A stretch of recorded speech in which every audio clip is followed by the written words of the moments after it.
আজ বাড়িতে সরস্বতী পুজো, তো সরস্বতী পুজো উপলক্ষে এতক্ষণ ফল টল কাটলাম, পরিষ্কার করে ঠাকুরঘরটা ভালো করে, কারণ যেহেতু দেরি করে ঠাকুরমশাই আসবে বলেছেন, তাই যে দেরি করে সব আরম্ভ হয়েছে। আর আমরা ঘুম থেকে উঠতে আমাদের দেরি হয়ে গেছে, কারণ বেল মানে আমাদের যেটা থাকে অ্যালার্মটা এই হচ্ছে দেখো, মানে এটা হচ্ছে ঠাকুরঘরের গেট আপটা, মানে বাইরে এরকম সুন্দর করে বেশ সাজানো হয়েছে। আর বাইরের গেট আপটা একটু দেখিয়ে দিয়ে আসবে আমার হাজবেন্ড পরে।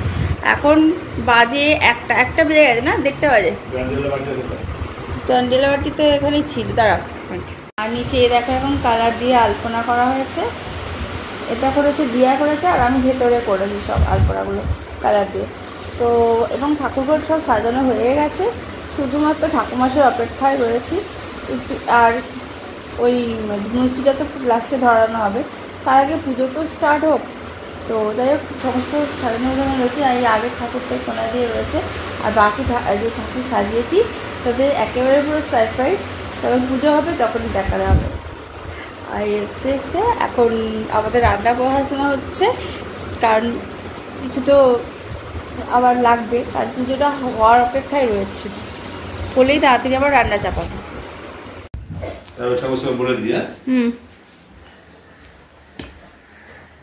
তোমাদের এবার দেখাচ্ছি ঘরটা তো এরকমভাবে রয়েছে। আর এই হচ্ছে ঠাকুরের গায়ে ডেকোরেশন, আর এই হলো মা সরস্বতী ও নীল সরস্বতী দেখতে পাচ্ছ। আর এখানে ফল টল দেওয়া হয়েছে, সব দোয়াত কলম ফল প্রসাদ যা দেওয়ার দিয়ে সাজানো হয়ে গেছে এখানে। এবার একটুখানি সিঁদেটা দিব, আর যেটা দেওয়ার আছে সেটা কি যেন ভুললো, ও ধুনুচিটা একটু সাজিয়ে দিই, ব্যাস হয়ে গেল। ঠাকুরমশাই এসে হয়ে গেছেন। আর এই হচ্ছে ডেকোরেশন,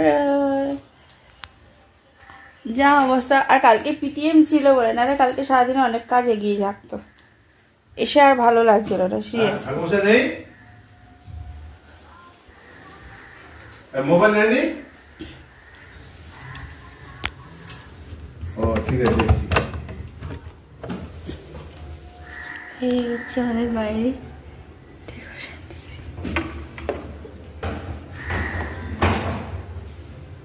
দেখো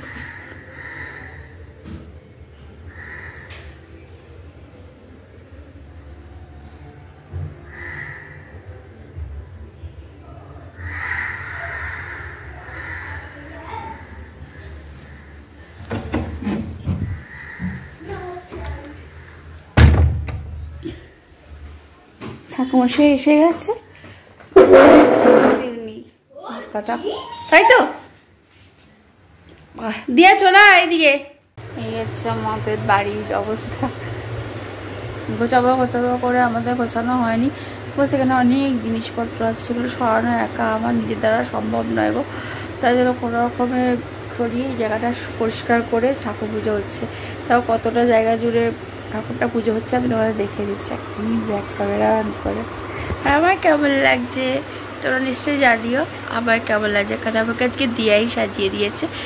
তবে চুলের তো যা অবস্থা সে ছাড়ো, এখনও পর্যন্ত ঠাকুরমশাই আসেনি, কিন্তু ঠাকুরমশাই এলে পরেই তো পুজোটা স্টার্ট হবে। তারপর ভাত আর ডালটা শুধু হয়ে গেছে, এবার একটা তরকারি আর একটুখানি ভাজা যদি করবো তাহলেই হয়ে যাবে আজকে মানে সরস্বতী পুজো উপলক্ষে মেনু যাওয়ার রেসিপি। কিছু করার নেই, কালকে আমি তাও অর্ধেক ভেবেছিলাম করবো, কিন্তু বাড়িতে ফিরে পিটিএমের পরে আমার একটা জায়গায় কাজ ছিল, তোমাদের দেখেছো ব্লগটা আপলোড করা হয়ে গেছে চ্যানেলে, তো সেটা দেখেও নিয়েছো তোমরা অনেকে। তো যাই হোক, আর এডিটিংটা কিন্তু কালকে আমার মেয়ে করেছে। তো আমার মেয়ের হাতে এডিটিংটা তোমাদের কেমন লাগলো অবশ্যই তোমরা যে কমেন্ট সেকশানে লিখে জানাবে আমাকে। আর মেয়ে এডিটিংটা সত্যি ভালো করেছে, আমার থেকেও অনেক ভালো করেছে, যারা ক্লাস হিসাবে বলছি। ও তো আমার থেকে অনেকটাই ছোটো এখন, আর ক্লাস 7-এ পড়ে, 8-এ উঠবে। তো সেই হিসাবে ও যেহেতু কম্পিউটার জানে, সেই হিসাবে ও করেছে, যতটুকু করেছে ভালো করেছে, আমার কাছে খুব ভালো লেগেছে। আমি এভাবে পারি না, কারণ আমি সময় দিতেই পারছি না, আর প্রচুর সময় লাগে এডিটিং করতে। তোমরা সবাই জানো, অনেকে যারা ব্লগ করো তারাও জানো যে এডিটিং করতে অনেকটা সময় লাগে। তো ওই জন্য আমার দ্বারা হয় না ঠিক মতন। কন্টেন্ট ক্রিয়েটার আর কি, যেটা আর কি কন্টেন্ট প্যাকিংটা করতেও সময় লাগে, ভাবতে হয়, অযথা ঝামেলা তো লেগেই থাকে বাড়িতে। আর বিকজ কেন লাগে বলো তো, আমার ছেলে মেয়ে দুটো এতই ছোট, ডাকলে পরে চট করে আসে না কাছে, অনেক কিছু কারণে, তোমরা তো জানোই, তোমাদেরও অনেকের আছে প্রবলেম। তো এই প্রবলেমগুলোকে নিয়ে আমাদের চলতে হচ্ছে। আজকে সরস্বতী পুজোর দিনকে একটা কথাই বলবো, সবাই ভালোভাবে ছোট বড় সকলের মিলে ভালো করে কাটাও। আর আবার পুজোটা হয়ে গেলে আমি একটু নিশ্চিন্ত হব, বিকজ মা বাড়িতে এসেছেন, নিয়ে এসেছি আমরা দুদিন আগেই। তো ওনাকে যতক্ষণ না আমরা পুজো করতে পারছি, প্রাণ প্রতিষ্ঠা হচ্ছে মায়ের ভেতরে আর কি, মাটি মতিমার মধ্যে আটকাচ্ছে কথা। তো যাই হোক, ততক্ষণ পর্যন্ত মানে ভালো লাগছে না। আর সামনে থেকে ব্যাক ক্যামেরা অন করে দেখে দিচ্ছি কেমন লাগছে, আমার সামনেই পুরো একেবারে। এই দেখো মা, তোমাদের মায়ের মুখটা কেমন লেগেছে সেটা। এতে গন্ধে পুষ্পে লিং আধারে সপ্তাহে কমলা সোনায় নম। ওং আসন প্রদীপটা ধরিয়ে দাও। দীপা লোক দীপ্তা মুছিলাম দীপা পঞ্চদা মাঙ্গিতম ম্যাক্স বক্সটা কোথায়? বৌ নম পরমগুরু বৌ নম পরাপর প্রবেশের দক্ষিণে গণেশ উদয় ব্রহ্মণে নম জয়ন্ত নম দেব নম সরস্বতী দেবী নম। ওইখানে কি একটা নিয়ে যাওয়া আছে জায়গা, ওর মধ্যে ম্যাচ বক্সগুলো আছে, ম্যাচ বক্স। মা দেখো তো, মা তো ওই ঘরে যে প্যাকেটগুলো আছে, প্যাকেটগুলো না, ওই দেখ একটা বড় এরকম পিতলের গামলা আছে, তার মধ্যে ম্যাচ বক্স আছে, ও জানে।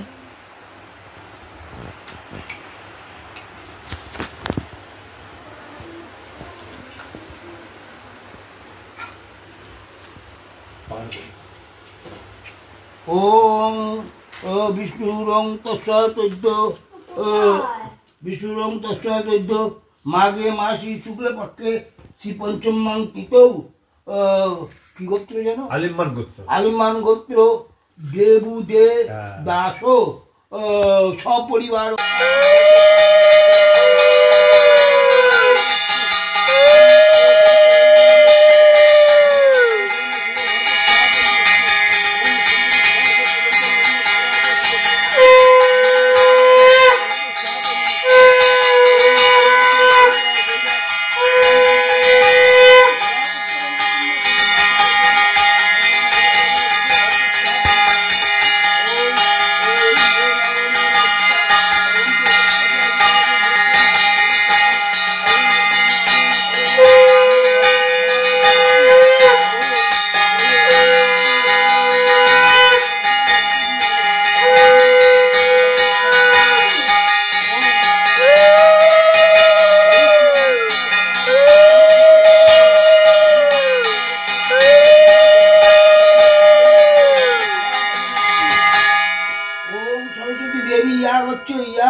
মা ওরা দেয় ঠিক আছে বাহ, ভালো দিয়েছি না ভালো দিয়েছিস কিনা, ওর মানে চেষ্টাটা অপূর্ব, চেষ্টাটার ভেতরে কোনো রকম ত্রুটি নেই, হ্যাঁ ত্রুটিহীন চেষ্টা এটা। মায়ের আচ্ছা। মায়ের মেয়ে মায়ের মতন হবে না। এইটা হ্যাঁ এবারে আসো, দিকে আসো, অঞ্জলি দেবে। বাইকে পুজো সব শেষ, আমি কাপড় টাপড় ছেড়ে দিয়েছি।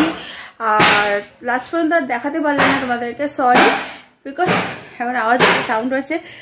তো তোমাদের দেখে নিচ্ছি, ঘর দরটা একটু খুঁচিয়ে নিলাম, কারণ কেউ আসতে পারে বিকেলে, তাই জন্য এভাবে বেডটা চাদর পেতেছি। এখানে অগোছালো ছিল, যেগুলো আমি গুছিয়ে নিয়েছি। আর সেই এখানে কম্পিউটার ব্যস্ত, আর এই আর এখানে খাবার টেবিলে যা যা আছে এগুলো অ্যাভয়েড টু দিস। আর এই হচ্ছে সরস্বতী ঠাকুর পুজো হয়ে গেছে, এই যে আলপনা, আর এখানে আমি আলপনা করেছি ভেতরে। আর এই যে পুজো হয়ে গেছে মায়ের। আর এই বাসনগুলো পরে মাজবো, আজকে আর হবে না, আজ আর পাচ্ছি না। সকাল থেকে সেই যে শুরু হয়েছে এ পর্যন্ত চললো। জয় মা, জয় মা, জয় মা, জয় মা। আর এই রঙ্গোলিটা কেমন হয়েছে প্লিজ জানিও। আর দরজাটা এখন দেখ সন্ধে হয়ে গেছে, সব কিছু মানে সন্ধেবেলায় পুজো হলো, যখন পুজো সব ঠাকুরকে পুজো হয়ে গেছে অলরেডি। আর এরকম পুরো সাজানোটা আর মেয়ে সাজিয়েছে, ভেতরটা আমি করেছি, বাইরেটা ওর বাবা করেছে। এইভাবে সবাই মিলে তিনজন মিলে করেছি, কিন্তু ফল কাটা থেকে সব কিছু জোগাড় করা আমিই করেছি। এখানে আজকে মানে রান্নার দেরি হয়ে গেছে, কারণ জোগাড়যন্ত্রী করতেই সকালে 10টা সাড়ে 10টার পর যদি আরম্ভ হয়, তারপরে কখন আবার তোমাদের শেষ হবে তোমরা নিজেরাই বলো। আমার 1টার মধ্যে শেষ হয়ে গেছে, কিন্তু ঠাকুরমশাই এসছে 2টোর পরে। এই 7জন এসিটা চালাতো, এসি গরম লাগছে বিশাল, যে কোনো একটা লাইট জ্বালা। হ্যাঁ সিরিয়াস? সিরিয়াস, প্রচুর গরম পড়েছে। বাবু এসিটা চালা, ওরা এসেছে, বাবু এসিটা চালা, বাবু এসিটা চালা। পুজো তো অনেকক্ষণ আগে হয়ে গেছে দেখতেই পাচ্ছ। আর তারপরে আমি সন্ধ্যাবাতি দিলাম, তারপরে আমার ননদের মানে নন্দাই এসেছিল, ওদের সঙ্গে এখনো সাজপাশ কিছু মুছিনি, শুধু গয়নাগাটিগুলো খুলে রেখেছি, কারণ আমার গয়নাগাটি পরে তো শুতে পারি না, অসুবিধা হয়। আর মেকআপটাও মুছে দেবো, অল ডান করবো। এখন একটু রান্না করলাম, বিকজ শুধু ডাল আর ভাত হয়েছিল, আর কিছুই হয়নি। বেগুন ভাজা করলাম, ভেন্ডি আলু ভাজা করলাম, ডালটা একটু সম্বাদ দিলাম, মানে ডালটা সিদ্ধ করা ছিল শুধু। তো করে এখন এবার খাবো আমরা গরম গরম ভাত, অল্প কটা যায় যে কটা হোক, বেশি তো খেতে পারবো না রাত্রে, বাকিটা রেখে দেবো। কালকে অলরেডি নিরামিষ রয়েছে, বাট আজকে নিরামিষ, রোববারে সরস্বতী পুজো গেল, কালকে নিরামিষ, মঙ্গলবারেও নিরামিষ, বুধবার মাঝে একদিন যাবে, তারপরে আবার বৃহস্পতিবার নিরামিষ। মানে এই নিরামিষের চক্করে পড়ে আমার মেয়ে আর ছেলে দুজনে মাথা খারাপ হয়ে গেছে। বিরিয়ানি খাবো, বিরিয়ানি খাবো, বাইরে যাব, বাইরে গিয়ে আসালে গিয়ে বিরিয়ানি খাবো বলছিল। তো আজকে সম্ভব বলো? 6টা অবধি তো এখানেই মানে সময় কেটে গেল পুজো টুজো করতে করতে। তার মধ্যে বলছিল বলে আমিও পাল্লা দিয়েছিলাম।